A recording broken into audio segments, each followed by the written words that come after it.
Le président de la Commission électorale nationale indépendante des Comores, le docteur Ahmed Mohamed Daza, et 3 autres membres de l'institution ont été placés en détention provisoire samedi 8 octobre 2016 à Moroni, la capitale du pays. Ces derniers sont accusés d'avoir dépensé environ 153 millions de francs comoriens sans justificatif comptable, selon un rapport de la Cour des comptes. L'affaire a été transmise aux autorités judiciaires et les enquêtes se poursuivent pour situer les responsabilités. Plusieurs autres personnalités seraient impliquées. La Cour a constaté que plus de 153 213 509 francs ont été dépensés, soit sans pièces justificatives, soit avec insuffisance de pièces justificatives. De tels manquements graves en matière de gestion des fonds publics sont susceptibles de plusieurs interprétations. Certaines sont parfois mal ressenties par les responsables concernés ou mal perçues par les autorités et les citoyens.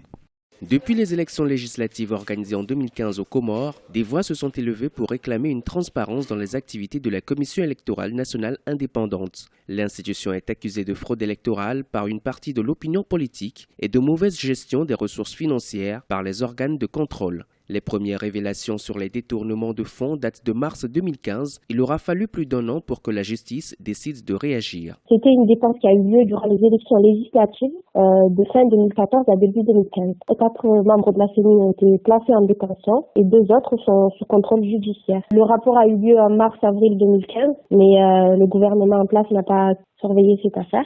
Donc 1 an après, le procureur a saisi cette affaire. La crédibilité de la CENI était déjà remise en cause et l'enquête elle est en cours, on n'a pas plus d'informations. Elle concerne les élections législatives de fin 2014 à début 2015. Le gouvernement comorien a récemment exprimé sa détermination à garantir une transparence dans les activités des principales institutions du pays.